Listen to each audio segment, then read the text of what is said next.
Do Pai, do Filho e do Espírito Santo. Amém. Pai nosso que estás no céu, santificado seja o vosso nome, venha a nós o vosso reino, seja feita a vossa vontade, assim na terra como no céu.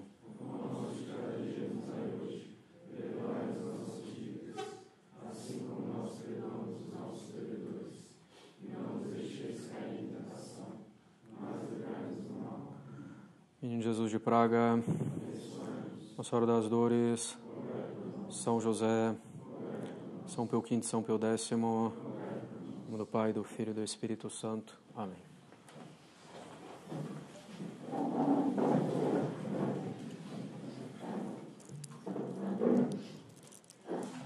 Bem, continuando ainda a nossa introdução à moral, nós vamos falar agora da graça, né?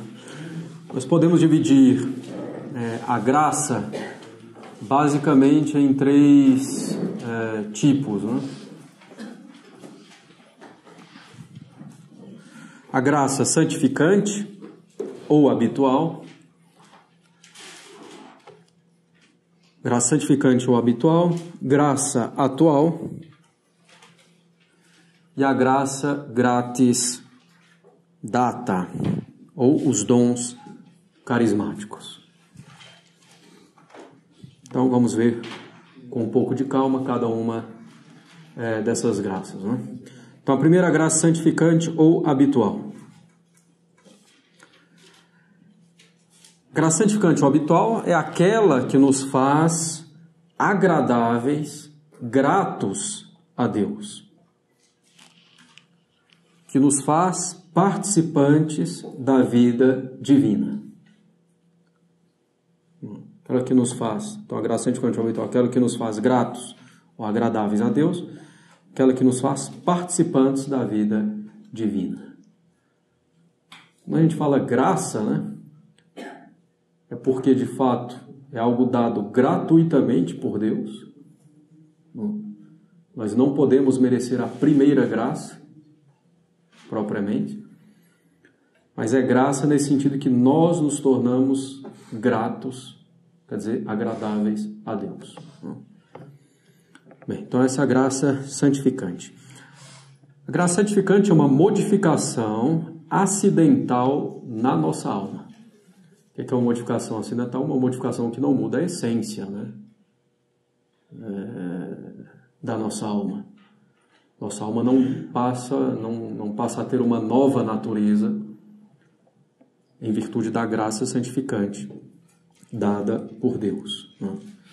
Então, por exemplo, que o cabelo seja preto, loiro, olho preto, verde, são coisas acidentais, isso não muda a natureza, né, humana da pessoa.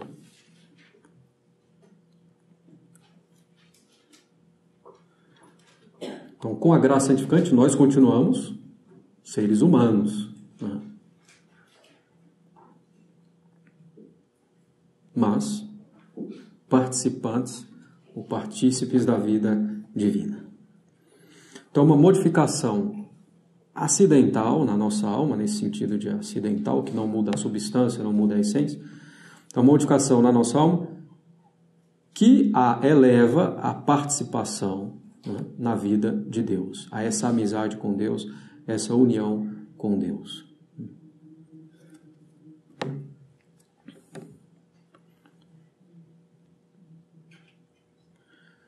Quando às vezes a gente vê, né, alguns autores, né, católicos que dizem que nós nos divinizamos, né, com a graça divina, não é que nós nos tornamos Deus, até porque é contraditório se tornar Deus, que Deus é esse que se torna Deus, que não foi sempre, né? Então seria absurdo, né, no sentido de que a gente participa da vida divina.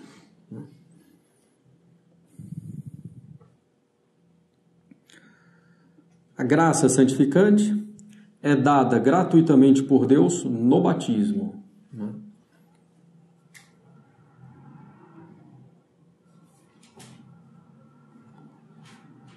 Depois do batismo, se caímos no pecado mortal, a graça santificante vai ser dada na confissão ou pela contrição perfeita, que a contrição perfeita nós vamos ver daqui a um bom tempo. quando a gente for tratar lá do sacramento da confissão. Bem,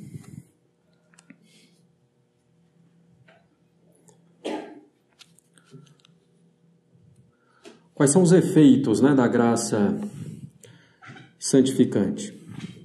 Faz de nós filhos adotivos de Deus. Primeira coisa. Segunda, nos faz merecedores da glória eterna.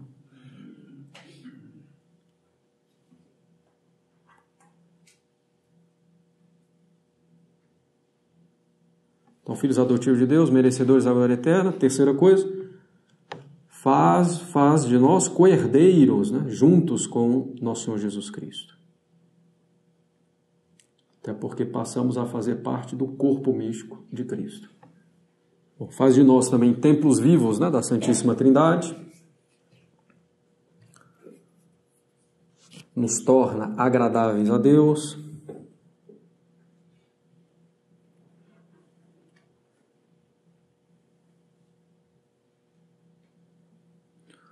Nos dá capacidade para o mérito sobrenatural. Nós falamos, né, uma das condições para o mérito é estar em estado de graça. Quando a gente fala estado de graça, é estar com a graça santificante. Então, nos dá capacidade para o mérito sobrenatural, nos une intimamente a Deus. Para ir ao céu, nós precisamos morrer com a graça santificante, ou com a graça habitual. Chama-se habitual porque justamente está permanentemente na alma, até que se perca pelo pecado mortal.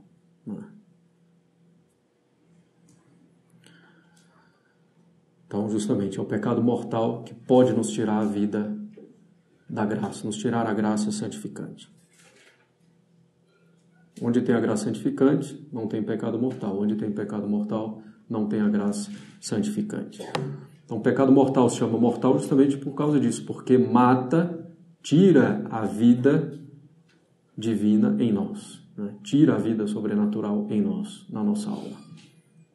Por isso se chama pecado mortal. Vamos ver com mais detalhes em seguida.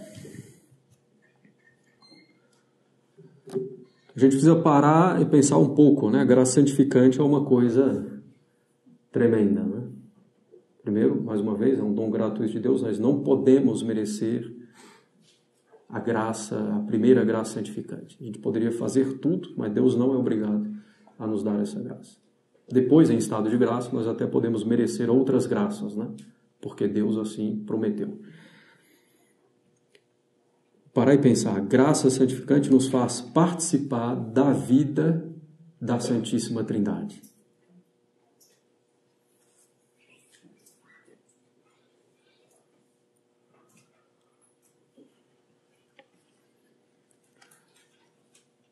Então, para que a gente tenha na sua devida estima a graça santificante e faça tudo para evitar a sua perda, né? Pelo pecado mortal.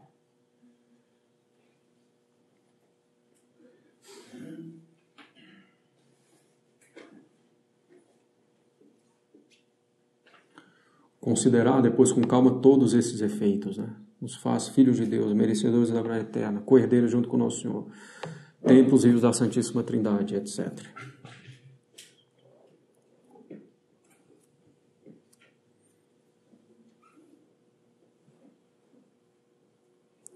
Bem, e para perseverar na graça santificante até o fim da vida, né? Para morrer em estado de graça, que se chama perseverança final, justamente, também é só pela graça de Deus, né? Nós não podemos merecer a perseverança final, né? Então, devemos fazer tudo o que podemos, auxiliados pela graça atual, nós vamos ver. Então, devemos fazer tudo o que pudermos, auxiliados, né, ajudados pela graça de Deus, para permanecermos na graça santificante. permanecemos em estado de graça. A graça santificante está na alma inteira, né? Toda inteira, não está aí na inteligência, na vontade, não, está na alma inteira, né? E a graça santificante vai agir na alma pelas virtudes, né? Sobrenaturais. Fé, esperança, caridade, prudência, justiça, temperança, fortaleza e suas derivadas sobrenaturais. Bem, em seguida nós temos a graça atual.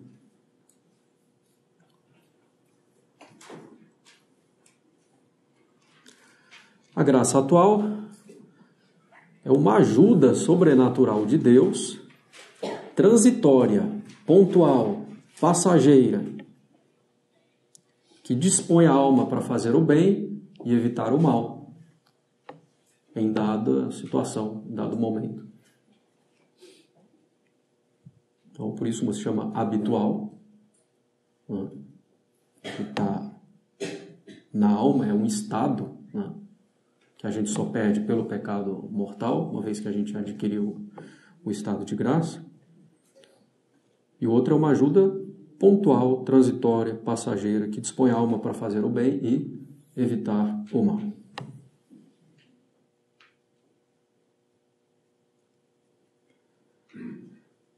Todo ato, né, meritório, todo ato bom, sobrenatural, é precedido da graça atual. Como todo ato natural é precedido da causalidade divina também. Mas na ordem sobrenatural, todo ato bom é precedido de uma graça atual.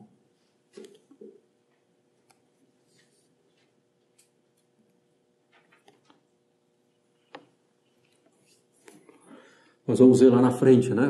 Os sacramentos dão direito a graças atuais para eu poder viver bem aquele sacramento. Por exemplo, pelo batismo, eu me torno filho de Deus. E pelo batismo eu tenho direito às graças atuais para viver como bom filho de Deus. Então Deus vai me dar essas graças ao longo da minha vida. Claro, também na medida em que eu for fiel a essas graças, né? Então, no sacramento do matrimônio, aqueles que casaram, né, em estado de graça vão ter direito às graças atuais, às ajudas de Deus para viver bem como marido, como esposo, a imagem de Nosso Senhor e da Igreja. Se casou em pecado mortal, só vai ter direito a essas graças quando se arrepender, né, e recuperar o estado de graça. Bem, vamos ver lá para frente isso daí também.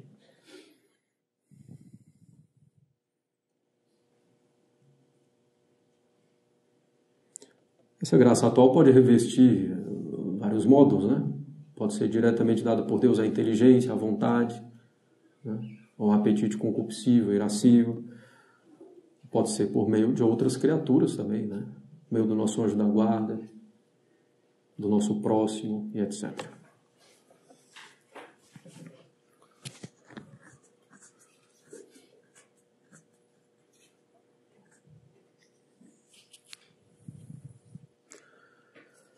Bem, o justo não pode perseverar largo tempo em estado de graça. Algumas coisas aqui sobre a graça em geral. O justo não pode perseverar largo tempo em estado de graça, sobretudo até o fim de sua vida, sem o auxílio particular de Deus. A gente só vai perseverar na graça, em particular até o fim da vida, com o auxílio divino, que nós devemos pedir, né? Devemos procurar ser fiéis a esse auxílio.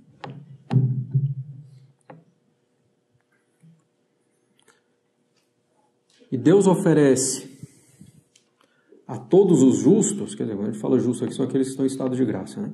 Deus oferece a todos os justos as graças suficientes para que possam resistir às tentações e cumprir os preceitos divinos.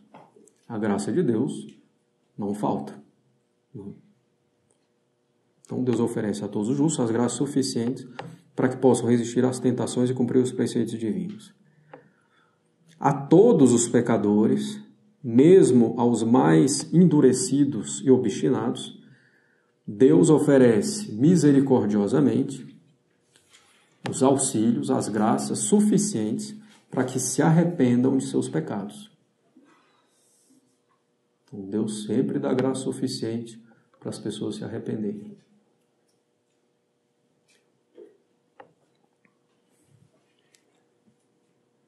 Se a pessoa vai desprezando essas graças, elas poderão ser menos abundantes, não é?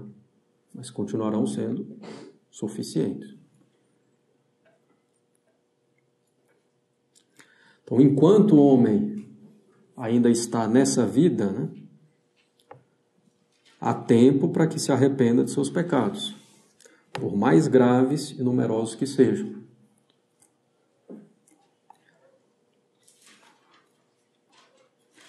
Então, quanto à vida, há esperança.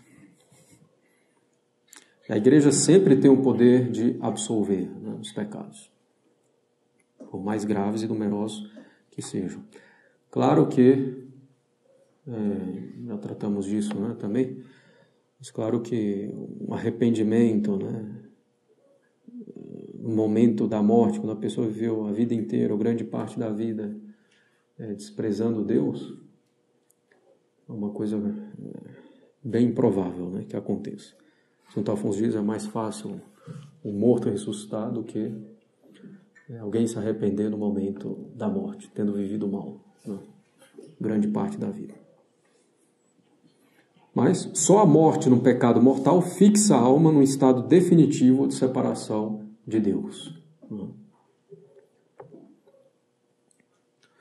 E, finalmente, Deus não nega jamais a graça àquele que faz tudo o que pode para alcançá-la. Então, Deus não nega jamais a graça santificante àquele que faz tudo o que pode para alcançá-la, ajudado pela graça atual. Então, se eu tenho boa disposição, me esforço seriamente, ajudado pela graça atual, então, Deus não vai negar a graça santificante. Bem, só para algumas coisas práticas esclarecer, né? Por exemplo, quando a gente fala, eu preciso crescer na graça, é crescer na graça santificante, né? Então, a graça santificante, evidentemente, admite graus, né? A união com Deus pode ser maior ou menor, né? Mais perfeita ou menos perfeita. Quando a gente diz, eu preciso de tal graça, né? Que Deus me dê tal graça, é uma graça atual, para que eu possa avançar em tal virtude, né? E assim por diante. Bem, finalmente, o terceiro tipo de graça são as graças gratis date. Gratis, como em grátis, e date, como em date. AE no final. TAE. São as graças gratis date, ou os dons carismáticos. Gratis date quer dizer dadas gratuitamente, que não especifica muito, porque toda graça no fundo é dada gratuitamente.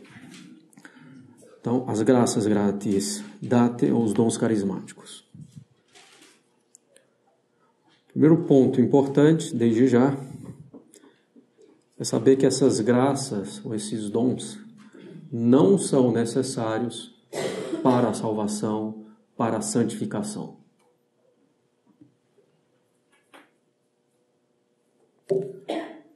Os dons carismáticos, ou as graças gratis date, são dadas gratuitamente por Deus para a edificação do próximo.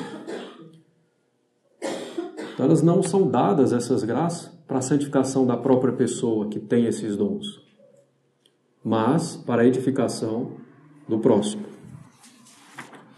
Isso já é importante compreender, nós vamos voltar a isso ainda.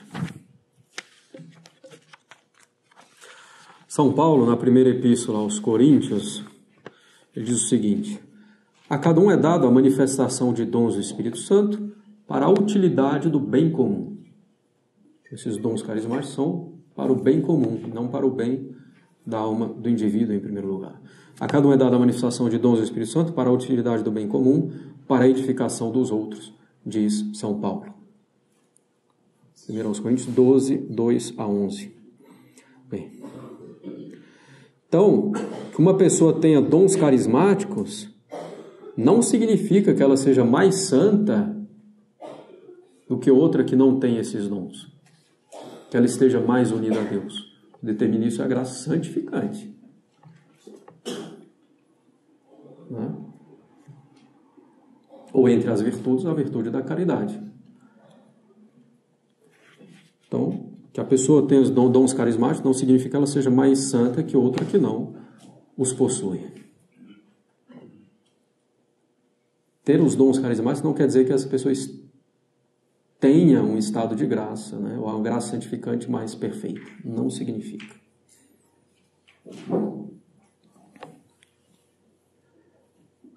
Deus pode dar esses dons mesmo a um pecador, alguém que está em pecado mortal.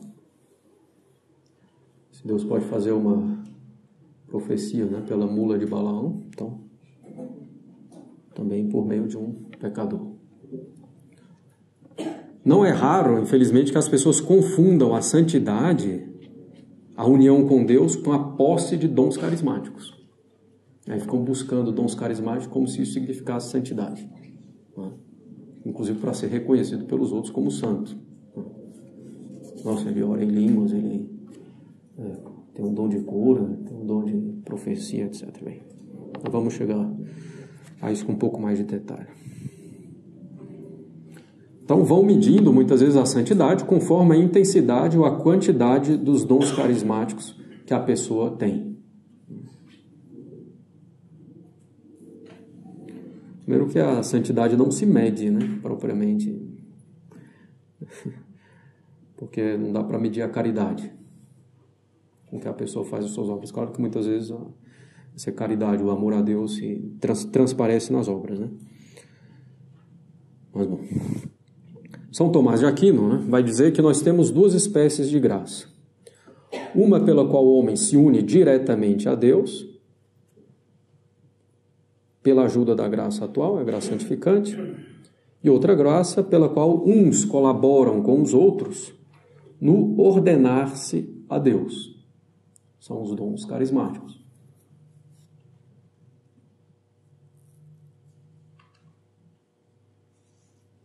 Então essa é a segunda graça, chamada de gratis data, serve para edificar o próximo. Ele vai dizer, essa graça, né, gratis data, não se chama graça santificante porque não é dada ao homem para ele se unir diretamente a Deus, mas para cooperar na justificação, na santificação dos outros. A essa graça se refere o apóstolo na primeira epístola aos Coríntios. Então, esses dons carismáticos não formam parte do organismo sobrenatural da vida cristã. Quer dizer, eles não formam parte, não constituem aquilo que é necessário para a santidade e para a salvação. Se a pessoa vai avançando na santidade, não é obrigatório que ela tenha dons carismáticos. Nunca é obrigatório ter dons carismáticos. Então, não faz parte daquilo que é necessário para a santidade ou a salvação. As outras virtudes, sim. A graça santificante, sim. A fidelidade à graça atual, o desenvolvimento da fé, da esperança, da caridade, de todas as virtudes, sim, é necessário para a salvação e para a santidade. Os dons carismáticos, não. Então, o organismo sobrenatural da vida cristã é composto pela graça santificante, pelas virtudes, pelos dons do Espírito Santo, que a gente mencionou, né? Não confundir dons do Espírito Santo com os dons carismáticos. Ainda que às vezes os dons carismáticos sejam chamados assim, dons do Espírito Santo. Bem. Os dons carismáticos também não se confundem com a graça atual. Né? A graça atual é para a nossa santificação, em primeiro lugar. Né?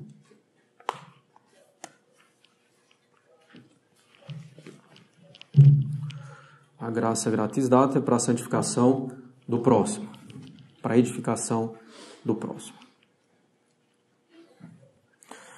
Como já dissemos, os dons carismáticos podem existir mesmo que a pessoa esteja em pecado mortal, né? pode ser mesmo que ela esteja separada de Deus.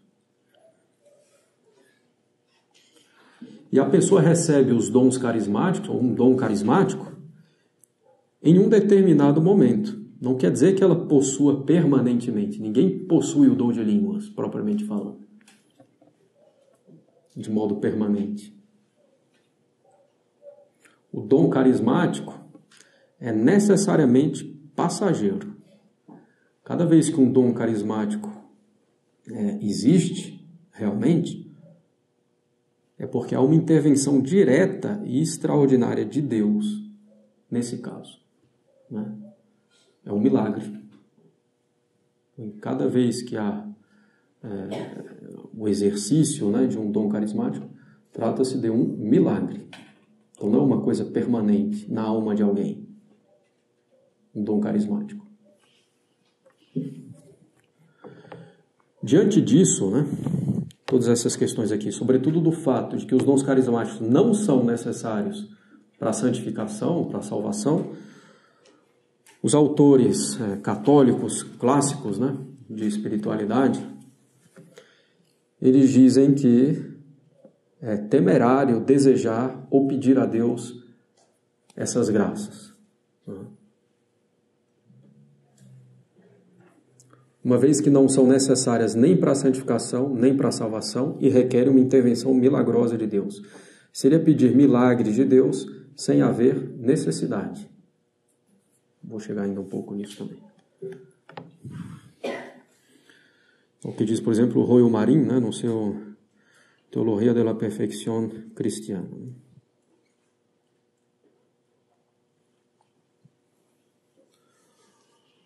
O padre Jordan Oman, no livro Spirit of Theology, ele diz: uma pessoa pode até mesmo ficar sob o poder do demônio em razão de um desejo descontrolado, desordenado de fenômenos místicos extraordinários ou graças carismáticas. Então é possível e acontece. Se a gente vai pedindo coisas extraordinárias, né? Algumas das quais o demônio pode imitar bem, né? Que não são necessárias de modo algum, então a pessoa pode até mesmo ficar sob o poder do demônio. Santiago Yudemas, no Catecismo da Perfeição Cristã, diz: quanto aos dons extraordinários, êxtase, visões, profecias, revelações, dom de línguas e outros, não se deve desejar ou pedir, por não serem necessários para a perfeição.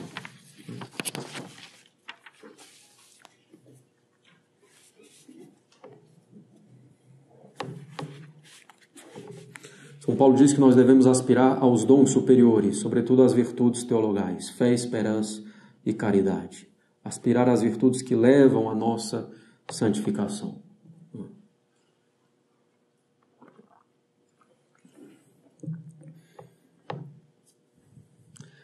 Até se poderia, né, em situações específicas, desejar algum dom carismático, mas de modo muito ordenado, não para aparecer diante dos outros, para ser louvado, ou para vejam como eu sou santo, que não tem nada a ver com a santidade, já insistimos bastante, mas eventualmente se pode pedir, né? Como os santos que às vezes podiam implorar para que Deus fizesse algum milagre. Como diz Santo Afonso, nós devemos desejar a perfeita união com Deus, que consiste na nossa vontade estar objetivamente em conformidade com a vontade de Deus. Então devemos desejar a perfeita união com Deus, que consiste na nossa vontade estar objetivamente em conformidade com a vontade de Deus. Os dons carismáticos, eles eram mais correntes, né, mais comuns no início da igreja, justamente para provar a sua origem divina diante de outros. Hoje, já existem outros meios para provar a origem divina da igreja, inclusive a sua própria história. A santidade de vários de seus membros ao longo da história, o fato da igreja, apesar de tudo e todos, né? Manter-se fiel ao ensinamento de nosso Senhor Jesus Cristo, com a mesma Constituição, né? Tal como fundada por nosso Senhor. Então, existem outros meios para provar a origem divina da Igreja. Em si, nada impediria os dons carismáticos de se realizarem ainda hoje, mas não como se pretende, e a gente vê por aí. Então, nada impediria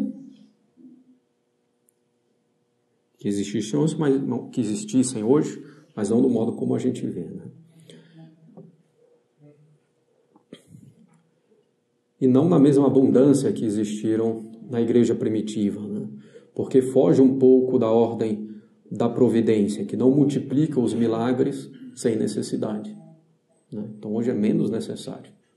Mas a sociedade é muito pagã, o pessoal está perdendo a fé, nós precisamos de mais milagres. Não, está perdendo por causa de cegueira voluntária, né? Porque tem todos os elementos para reconhecer a origem divina, né? Da religião católica, da Igreja Católica.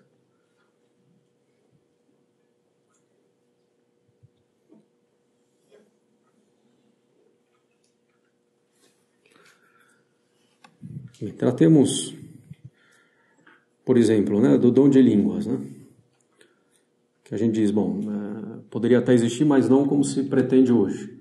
Vamos ver como é que seria com relação ao dom de línguas. A gente vê na Sagrada Escritura que o dom de língua se exprime principalmente no falar uma língua e cada um entender em sua própria língua, como logo depois de Pentecostes, por exemplo. Tinham pessoas de várias regiões do mundo, né, conhecido, cada um com a sua língua. São Pedro falava e todo mundo entendia na sua própria língua. Mas o dom de línguas pode significar também falar outra língua desconhecida de todos. Só que uma língua, para ser uma língua, precisa ser uma língua articulada, com frases conexas, com começo, meio e fim, com sujeito, verbo, né, complemento.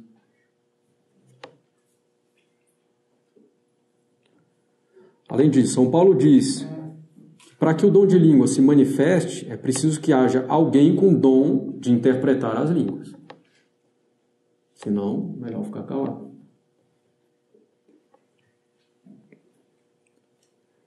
Hoje, né, muitos dizem ter o dom de línguas, mas ninguém tem o dom de interpretar, né? Curioso.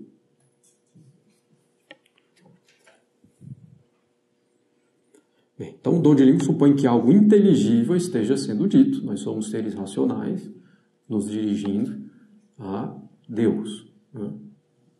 Então, teria que ser algo racional, inteligível, né? Compreensível.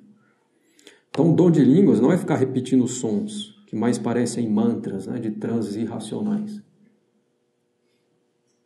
que se assemelham muito às religiões pagãs, né, sobretudo orientais.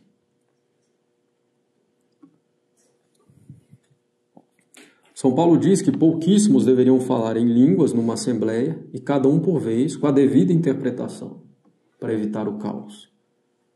Em geral, a gente vê justamente o contrário, né? Várias pessoas emitindo sons inarticulados, irracionais, ininteligíveis, ao mesmo tempo, sem ninguém que interprete coisa nenhuma. Isso vai contra a natureza humana, né? É uma coisa irracional isso aí. E ao invés de edificar o próximo, se ele tem o mínimo de razão, torna a fé ridícula. O dom de línguas como é exercido por aí, torna a fé ridícula. Alguém que nunca viu o dom de línguas, chega num lugar que tem gente rezando em língua e vai dizer, o que é isso? Esse deveria sair correndo.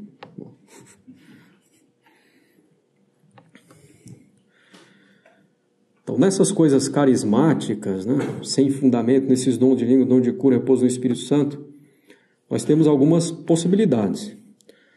Primeiro é muita psicologia de massa, né, de sugestão. Psicologia de massa. Profetiza que tem alguém aqui com uma doença séria, que está passando por muita dificuldade, está com depressão. É óbvio que vai ter grande chance de ter alguém, né? Por exemplo, tem 1000 pessoas no lugar e as pessoas já estão lá, em geral, por causa disso. E tal pessoa vai curar da sua depressão. Ela cura 2 dias, depois volta. Ou então uma cura puramente natural. Então, muita psicologia de massa, por sugestão, né? Pode ter também um outro fator préternatural, em casos mais sérios, é o demônio agindo, como a gente viu, né? Tem muita charlatanice também. E às vezes até respeito humano. Conheço uma pessoa, né, que há muito tempo foi num negócio desse, e ela foi para provar que não era verdade. Quer dizer, o fulano lá ia impor as mãos nela, né, e ela não ia cair. Aí ela entrou lá na fila, né, aí foi lá, pôs a mão em um, aí caiu, aí no outro caiu. Chegando nela, não vai cair, vamos dizer o quê? Que ela não tem unção, não tem a graça de Deus. Ela caiu, por cair, por respeito humano. Então, bem. Além disso, o carismatismo é de origem protestante. O carismatismo católico é de origem protestante. No século XIX, um pastor que estava com dificuldades para manter as pessoas na sua seita lá, era um metodista, né? Ele começou a tentar imitar os dons carismáticos dos primeiros cristãos, porque percebeu que os primeiros cristãos tinham grande eficácia. Uma dedução errada, né? A eficácia não veio primeiramente dos dons carismáticos, mas da santidade da doutrina que era ensinada, né? A eficácia vinha da vida santa dos apóstolos, do amor a Deus que possuíam, e não primeiramente dos dons carismáticos. Então, esse pastor, chamava Charles Parham, metodista, começou a rezar em línguas no dia 31 de dezembro de 1899. Né? Foi o bug do milênio, do século XIX para o XX. Tem gente aqui que nem viveu o bug do milênio, coitado. Bom.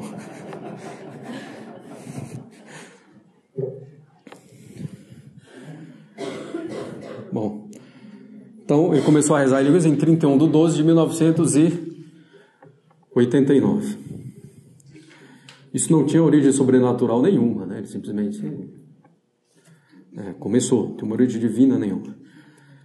A renovação carismática católica, bom, mesmo nos meios protestantes, esse carismatismo, né, teve uma certa resistência no início, pouco a pouco foi sendo vencida em vários meios protestantes.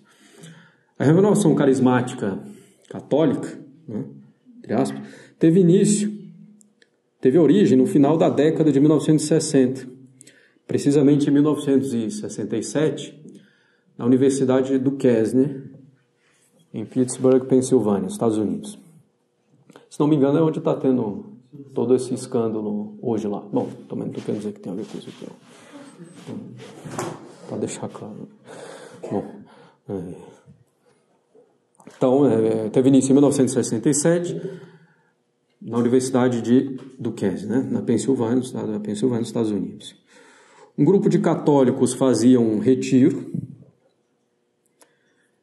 e leram sobre os dons carismáticos em 2 livros protestantes. Esses livros são A Cruz e o Punhal, do pastor Wilkerson, e eles falam em línguas, de John Sherrill, que era um jornalista cético que terminou aderindo a isso daqui. Pastor Wilkerson com W e K, e John Sherrill, S-H-E, 2 R's e L. Então, eles começaram lendo 2 livros protestantes. Padre, em que fundo do baú que o senhor foi procurar isso daí? Está no site da Renovação Carismática. Inclusive, eles ainda vendem, pelo menos esse A Cruz e o Punhal é vendido assim, normalmente.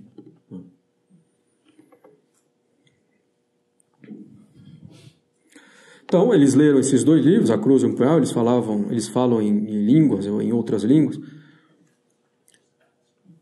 Eram livros protestantes, eles chamaram então alguns protestantes para fazer a imposição das mãos neles, para que eles recebessem um batismo no Espírito. E a partir daí o movimento se espalhou. Então não é que a renovação carismática católica é protestantizante, ela é protestante, de origem protestante, né? Claramente. A imposição das mãos dos primeiros foi feita por protestantes. É um problema grave.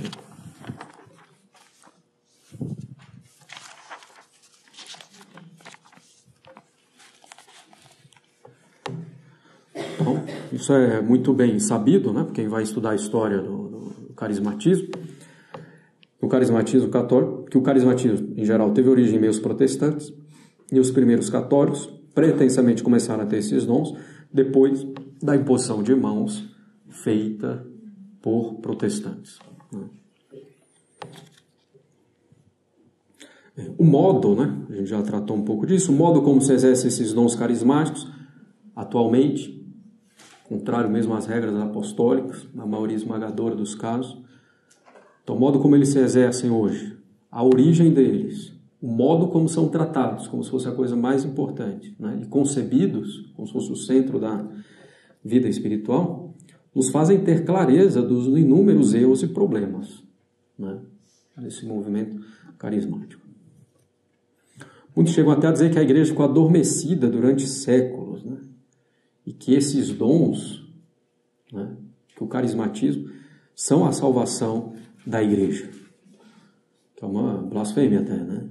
Além de ser teologicamente tolo. Né? Vamos falar até de um novo Pentecostes. Bom. Além do que, muitos desses dons nós vemos ao longo de toda a história da igreja. Né? Pega a vida de um santo, né? Milagres. Né? Bom, não todos, né? Mas muitos. Milagres, profecias. Mas de um modo ordenado, né? Justamente. Então, os dons carismáticos são possíveis? Evidentemente sim, mas não como a gente vê hoje.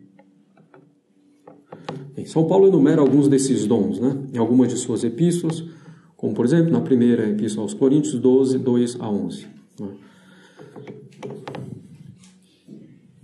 Bom, não vou ler aqui o trecho de São Paulo, vou passar diretamente a alguns dons, né, que ele cita. O dom de fé, né, que não se confunde com a virtude da fé. A virtude da fé, adesão da inteligência às verdades reveladas por Deus, em virtude da autoridade de Deus, que não pode se enganar nem nos enganar. Né?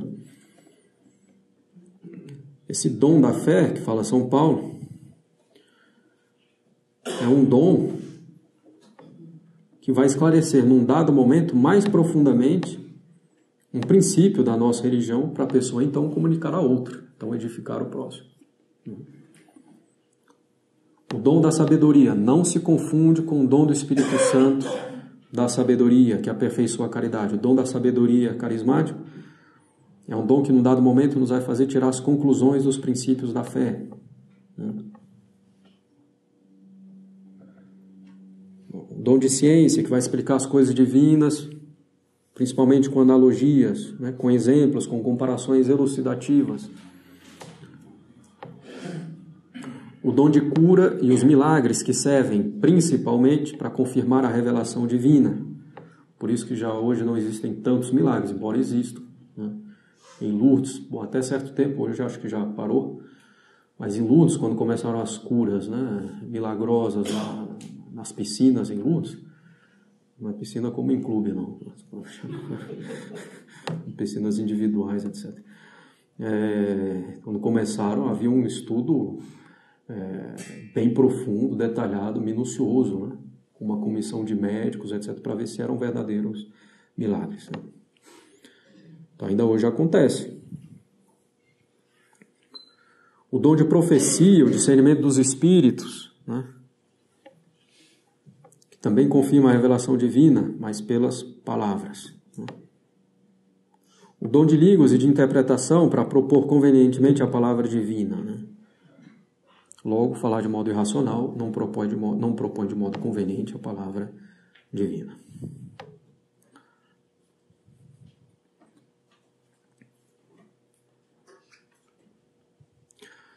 Um breve parênteses aqui.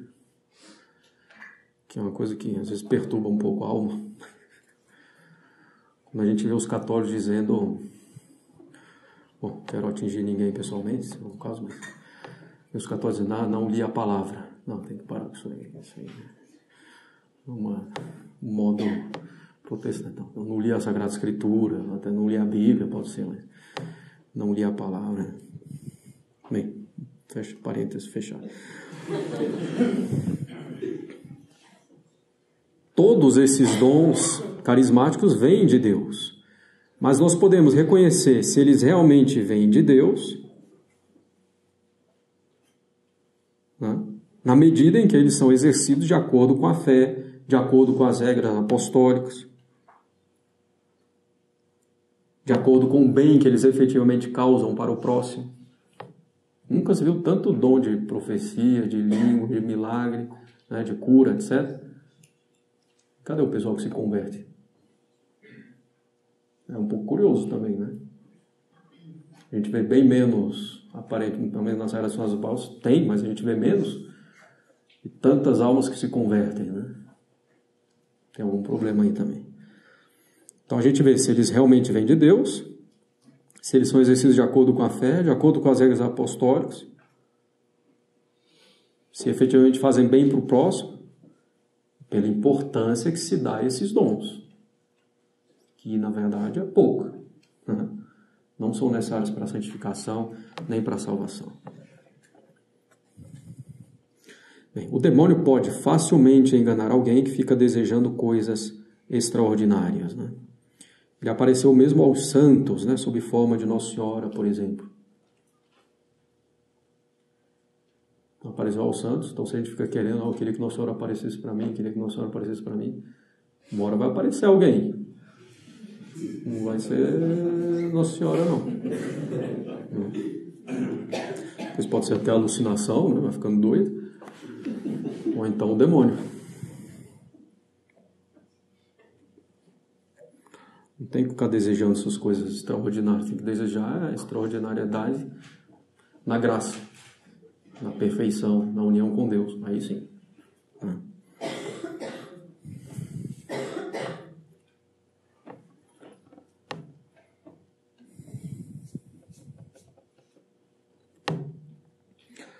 Até lá na vida de São João da Cruz também, né? Tem um caso lá de uma freira possuída pelo demônio. Justamente começou com essas coisas, um desejo de coisas extraordinárias, né? De ser notado pelos outros, que os reconheçam a minha santidade, desejando coisas extraordinárias, né? Então nós devemos desejar são as graças necessárias para a nossa salvação. Não devemos aspirar a nada extraordinário nesse sentido. Se procuramos ser humildes, então não vamos desejar essas coisas. Então, resumindo, né, os problemas do carismatismo atual: origem protestante, não é Deus que dá os dons, mas os protestantes. Os protestantes possuem os mesmos dons que os católicos, essa é outra questão, que é um pouco curioso, porque esses dons também são para a edificação do próximo, muitas vezes para confirmar as verdades, né? Mas os protestantes têm os mesmos dons que os católicos, algum problema grave aí também. O modo como se exercem esses dons é racional, contra as regras apostólicas. Pelo fruto conhecereis a árvore, que fruto realmente esses dons têm dado.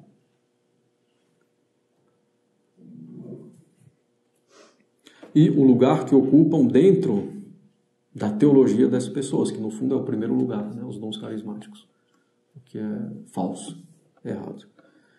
Bem, não sei se há dúvidas com relação à questão da graça. Uma questão está suficientemente claro? Bem.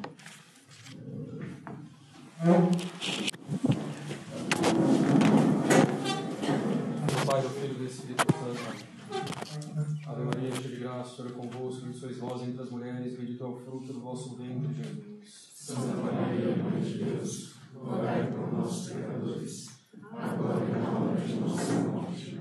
Nossa Senhora das Dores, rogai por nós. São José, rogai por nós. Subido São Pudécimo, rogai por nós. Do Pai, do Filho e do Espírito Santo. Amém.